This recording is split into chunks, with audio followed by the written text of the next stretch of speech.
인생은 한 권의 책과도 같습니다.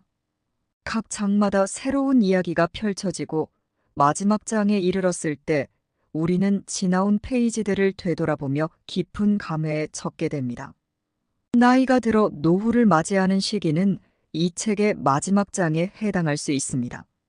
그러나 이 마지막 장은 단지 끝을 의미하는 것이 아니라 우리가 인생의 새로운 의미를 찾고 또 다른 이야기를 써내려갈 수 있는 중요한 시기입니다.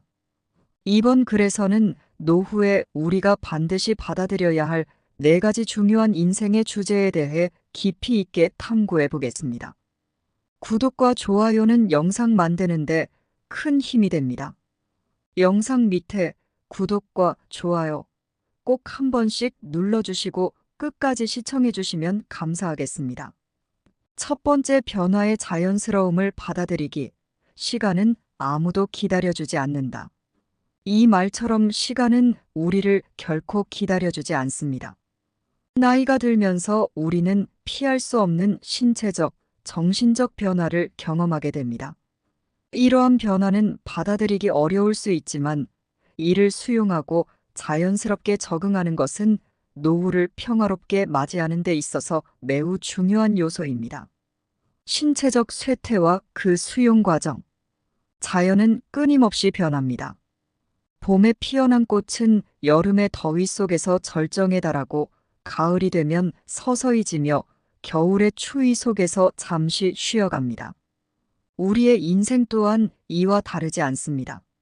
젊었을 때는 누구나 활력과 에너지로 가득 차 있습니다. 그러나 시간이 흐르면서 우리의 몸은 점차 느려지고 예전처럼 기운을 발휘하기 어려워집니다. 노년기에 들어서면서 신체적인 능력의 감소는 피할 수 없는 사실입니다.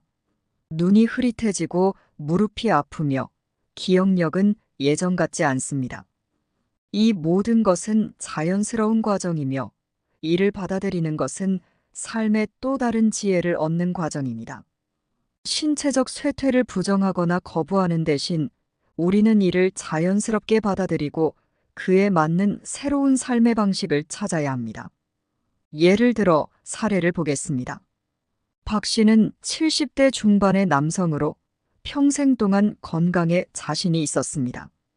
그는 매일 아침 일찍 일어나 산책을 하고 친구들과 함께 운동을 즐기며 활기찬 생활을 해왔습니다. 그러나 어느 날 그는 계단을 오르내릴 때 예전처럼 가벼운 걸음이 나오지 않는다는 것을 느꼈습니다. 처음에는 그저 일시적인 현상이라고 생각했지만 점점 더 자주 피로를 느끼고 체력이 떨어지는 것을 경험하게 되었습니다. 박 씨는 이 변화를 받아들이는데 어려움을 겪었지만 결국 자신의 신체적 변화를 인정하고 새로운 생활 방식을 도입했습니다. 그는 격렬한 운동 대신 요가와 명상 같은 신체와 마음을 동시에 다스릴 수 있는 활동을 시작했고 자신의 생활 속도에 맞는 활동을 즐기면서도 여전히 활기찬 노년을 보낼 수 있었습니다. 가을이 되면 나뭇잎은 저마다의 색을 입고 천천히 떨어집니다. 이는 마치 우리가 인생의 황혼기를 맞이하며 스스로의 색을 찾아가는 과정과도 같습니다. 나뭇잎이 지는 것은 끝이 아니라 새로운 시작을 위한 준비 과정입니다. 마찬가지로 우리의 몸이 변화하는 것은 단순히 쇠퇴가 아니라 새로운 삶의 단계를 맞이하는 것입니다. 우리는 더 이상 젊음의 활력이나 에너지를 자랑하지 않지만 대신 지혜와 경험을 바탕으로 새로운 인생의 가치를 찾을 수 있습니다. 이는 단순히 쇠퇴가 아닌 새로운 단계로의 도약입니다. 시간의 흐름과 함께 찾아오는 변화는 피할 수 없는 것이지만 이를 통해 우리는 더 깊이 있는 삶의 의미를 찾을 수 있습니다. 신체적인 변화뿐만 아니라 정신적인 변화도 노후의 중요한 요소로 다가옵니다. 기억력의 감소, 사고력의 느려짐은 자연스러운 현상입니다. 이는 우리가 더 이상 젊었을 때처럼 빠르고 효율적으로 일하지 못한다는 것을 의미할 수 있습니다. 그러나 이 또한 새로운 방식으로 세상을 바라보고 더 깊이 있는 사고를 할 수 있는 기회가 될 수 있습니다. 두 번째, 삶의 마지막을 준비하며 받아들이기. 죽음은 누구에게나 공평하게 찾아온다.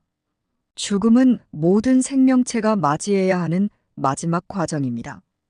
노후에 접어들면 우리는 점점 죽음을 가까이서 느끼게 됩니다. 죽음은 많은 사람들에게 두려움과 불안을 안겨줄 수 있지만 이를 준비하고 받아들이는 것은 우리가 삶을 더욱 의미 있게 살아갈 수 있도록 도와줍니다. 죽음을 준비한다는 것은 단순히 유서를 작성하거나 장례 절차를 미리 계획하는 것을 의미하지 않습니다. 의는 우리 자신의 삶을 돌아보고 미처 하지 못한 일들을 정리하며 삶의 마지막 순간까지 의미 있는 시간을 보내는 것을 의미합니다. 죽음을 준비하는 과정에서 우리는 삶의 진정한 가치를 발견하게 됩니다. 죽음을 두려워하는 대신 이를 자연스럽게 받아들이고 남은 시간 동안 의미 있는 삶을 살아가는 것은 노후의 중요한 과제입니다. 의는 우리가 가족과 친구들과의 관계를 정리하고 미처 풀지 못한 갈등을 해소하며 마지막까지 사랑과 평화 속에서 살아갈 수 있도록 도와줍니다. 예를 들어 사례를 보겠습니다. 이 씨는 80대 중반의 나이로 자신의 죽음을 준비하기로 결심했습니다. 그는 오랜 시간 동안 병마와 싸우며 삶의 끝자락에 서 있음을 느꼈습니다. 이 씨는 가족들에게 자신의 죽음을 준비하고 있음을 솔직히 털어놓았고 가족들과 함께 마지막 시간을 의미 있게 보내기로 했습니다. 이 씨는 자신이 살아온 인생을 되돌아보며 미처 하지 못한 일들을 정리하고 가족들과의 갈등을 풀며 평화로운 시간을 보냈습니다. 그는 매일 아침 일찍 일어나 산책을 하며 자연 속에서 삶의 아름다움을 느꼈고 친구들과의 만남을 통해 마지막 인사를 나누기도 했습니다. 이 씨는 죽음이 다가옴을 두려워하지 않고 오히려 삶의 마지막 순간까지 최선을 다해 살아가며 평화로운 죽음을 맞이할 수 있었습니다. 죽음은 우리에게 끝처럼 보일 수 있지만 이는 또 다른 시작을 의미하기도 합니다. 삶은 하나의 큰 강물이고 죽음은 그 강이 바다로 흘러가는 과정이다라는 말처럼 죽음은 우리의 삶을 마무리 짓는 동시에 새로운 여정을 시작하는 출발점이 될 수 있습니다. 죽음을 받아들이고 준비하는 것은 삶의 마지막 장을 아름답게 장식하는 과정입니다. 의는 우리가 남은 시간 동안 의미 있는 삶을 살아갈 수 있도록 도와주며 우리의 삶을 더욱 풍요롭게 만듭니다. 세 번째, 떠나보내고 새로운 관계를 맺기. 인연은 저절로 맺어지지 않는다. 사람과의 관계는 우리의 삶에 큰 영향을 미칩니다. 노후에는 가족과 친구들이 떠나거나 새로운 관계를 형성하는 데 어려움을 겪을 수 있습니다. 이 과정에서 우리는 과거의 인연을 떠나보내고 새로운 관계를 맺는 법을 배워야 합니다. 노후에는 자녀들이 자립하여 떠나가고 배우자와의 관계도 새로운 형태로 변화합니다. 자녀들이 자신의 가정을 꾸리고 부모로부터 독립하는 과정에서 부모는 자연스럽게 빈둥지 증후군을 경험하게 됩니다. 이때 부모는 자녀들이 떠나는 것을 슬퍼하기보다는 그들의 독립을 축하하고 자신의 삶을 새롭게 정립하는 법을 배워야 합니다. 예를 들어 사례를 보겠습니다. 이 씨 부부는 세 자녀를 키워오며 많은 시간을 보냈습니다. 그러나 막내가 대학을 졸업하고 직장을 잡으면서 집을 떠나자 이 씨 부부는 처음으로 집이 너무나 조용하게 느껴졌습니다.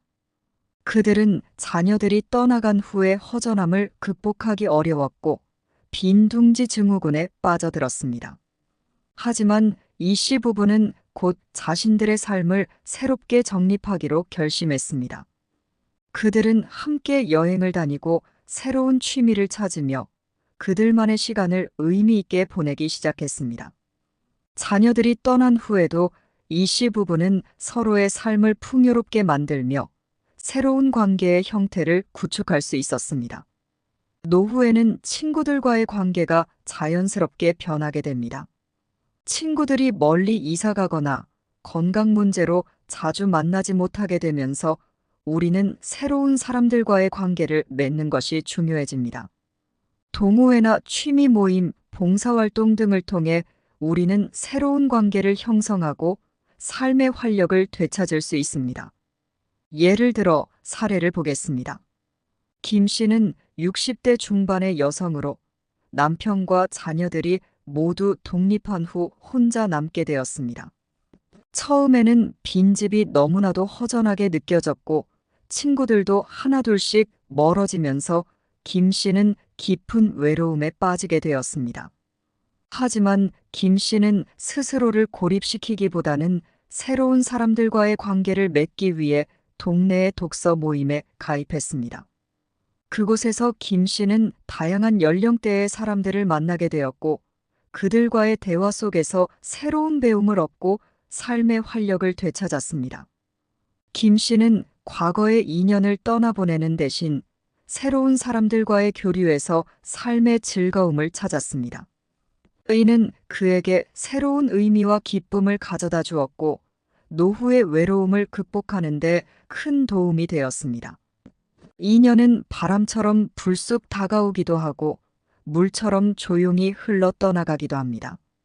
중요한 것은 우리가 그 인연을 어떻게 받아들이고 또 어떻게 떠나보내느냐입니다. 우리의 삶에서 지나간 인연들은 추억으로 남지만 새로운 인연들은 앞으로의 삶을 더욱 풍부하게 만들어줄 것입니다. 노년기에 새로운 관계를 맺는 것은 쉽지 않은 일일 수 있습니다.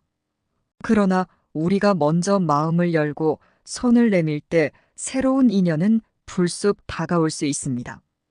이 과정에서 우리는 인생의 새로운 장을 열고 더욱 깊이 있는 관계를 맺을 수 있습니다. 네 번째, 새로운 목표와 가치 찾기. 삶의 의미는 스스로 만들어가는 것이다. 이 속담은 우리가 인생의 어떤 단계에 있든지 삶의 의미를 스스로 정의할 수 있음을 상기시킵니다. 노후에 우리는 더 이상 일상적인 업무나 가족의 요구에 얽매이지 않게 됩니다. 이 시점에서 우리는 새로운 목표와 가치를 찾는 것이 중요합니다. 은퇴 후에는 일에서 얻었던 성취감이나 사회적 역할이 사라지게 됩니다. 이때 우리는 새로운 목표를 세우고 자신만의 가치를 재정립해야 합니다. 이는 취미 생활이나 봉사활동 혹은 이전에는 시도하지 않았던 새로운 학습 등을 통해 이루어질 수 있습니다. 노후의 새로운 삶의 목표를 찾는 것은 우리의 정신적, 정서적 건강에 매우 중요한 역할을 합니다. 이는 우리가 여전히 삶의 활력을 느끼고 의미 있는 존재로 살아갈 수 있도록 도와줍니다. 노후에는 단순히 여유로운 시간을 보내는 것 이상의 깊이 있는 의미와 목적을 찾아야 합니다. 예를 들어 사례를 보겠습니다. 이 씨는 65세의 나이로 은퇴 후 한동안 무기력감을 느끼며 지냈습니다. 그는 오랫동안 몸담았던 직장에서 은퇴한 후 갑작스럽게 자유로워진 시간이 오히려 그를 더 혼란스럽게 만들었습니다. 이 씨는 그저 시간을 보내기 위해 텔레비전 앞에 앉아 있곤 했습니다. 하지만 어느 날 이 씨는 지역 도서관에서 진행하는 글쓰기 강좌에 참여하게 되었습니다. 그는 어릴 적 꿈이었던 작가가 되는 길을 다시금 탐색하게 되었고 글쓰기를 통해 자신의 경험과 감정을 표현하기 시작했습니다. 시간이 흐르면서 이 씨는 자신의 글이 다른 사람들에게 감동을 줄 수 있다는 사실을 알게 되었고 이를 통해 새로운 삶의 의미와 목표를 찾게 되었습니다. 늦봄에 피어나는 꽃처럼 우리의 삶고 새로운 시기를 맞이할 때 다시 피어날 수 있습니다.